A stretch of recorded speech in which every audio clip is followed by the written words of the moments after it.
that night after you finished, into the truck, drive to the next location, do another gig that night, and that was the way we lived for years. Yeah, and just travelling. And culturally, it was the way the people lived too. Like the people would generally go to see the band. Like that was culturally what you did. You had a drink and a dance, and that's where you found the girls. Absolutely, yeah. You know, where the bands are, and that's what I notice in this cover band now is that you don't see a lot of 20-year-olds in these pubs and clubs where we go anyway, and it's kind of like, where are they? I remember being 18 and going to the nearest pub, like the Currumbin Tavern just here.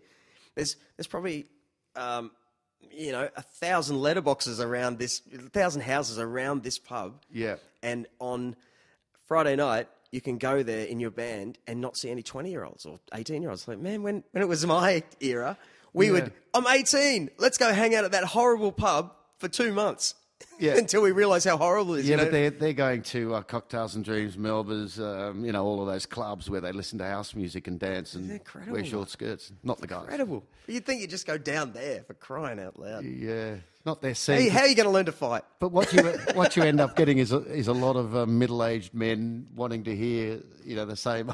I know. That's what I mean. So you have to play and these songs for the ladies, that grew up in that culture.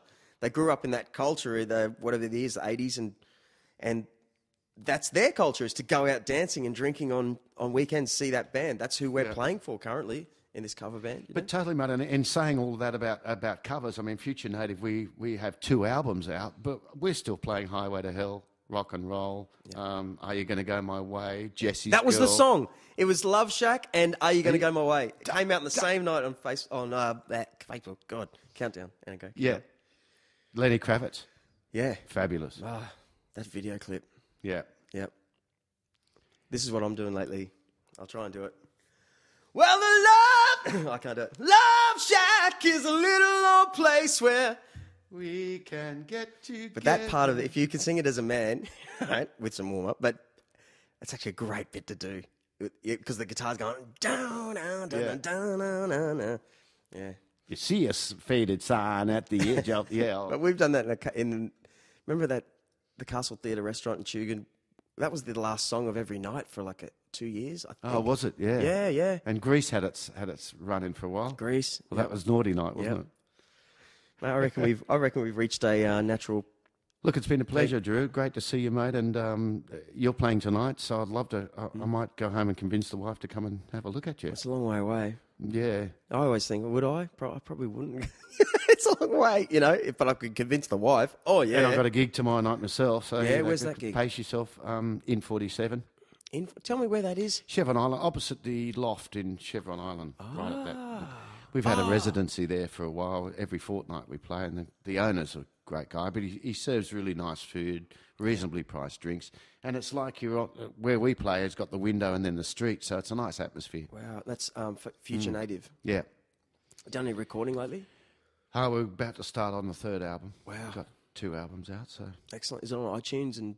Yeah, got everything. SoundCloud, there's so many of them. CD Baby. Yeah. We've been through the whole gambit. Went overseas. It's just one of those things that after a while you've got to just accept the fact, let's just enjoy week for week and put down whatever we are good at, which is playing music. All right, here's a picture this, okay? This is actually very crazy to me. I've got little kids, like my oldest boy's 4. So I often play through the stereo, my phone or the iPad, and crank up music, and we all dance around. Yep. It's been years of that. And I was talking to him the other day about CDs and no one buys CDs anymore. So his point of view about music is just the thing that comes out of this phone. It doesn't actually have the product in hand anymore.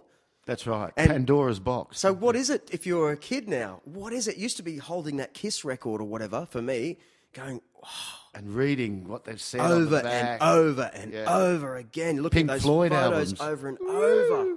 Yeah, but how many times did you look at those photos? You're just like, and there's that magic crap in it, you know? And you think you're reading something that not a lot of other people would read if they didn't get the album. Yeah, it's so different. To actually not have that in hand if you're a kid now, you just be like, music just comes out of this thing. And I guess, has no product. In saying all of this about a career in music, a few weeks ago, my grandkids were there, five years old, and he was trying to figure out what I did for a living, and I brought up YouTube.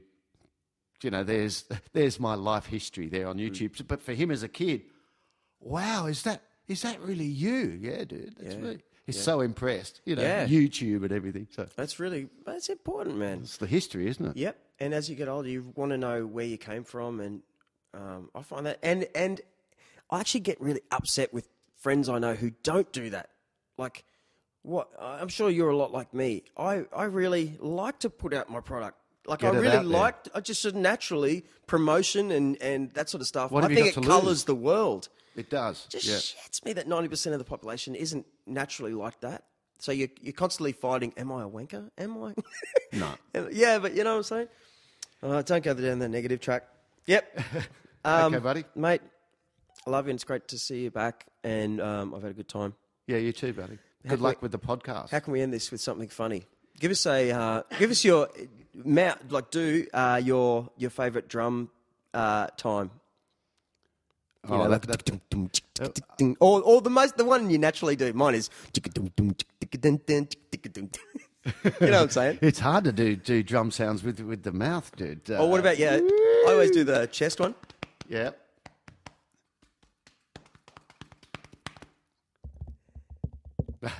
Let me say this to you. It's been fun having a chat to you, Drew. You've obviously got all the stars on the show, and beautiful. See you in a month. Okay, mate. Love you. Bye. And there it is, podcast number 27. A lot of fun with good old Scotty. It's a Friday night. The band has a gig in the old Fiddler's Green Tavern tonight. Surfers Paradise. We're very excited because we actually got this gig last minute, and we've convinced our old bass player to play and do a last show tonight. So we have to have a lot of fun with him. And it's an Irish bar. I'm talking about backpackers. I'm talking about Guinness, alcohol, lots of it, and a good crowd. Yeah. So thanks again. Please subscribe, as you're supposed to say at the end of every podcast. And this podcast was supported by Stick It Signs. If you got Stick It, you're on a good wicket. You can get those signs. You can hang them up everywhere. Don't you care? Even if you've got a pet bear. Oh, stick it, stick it, stick it signs. Yeah.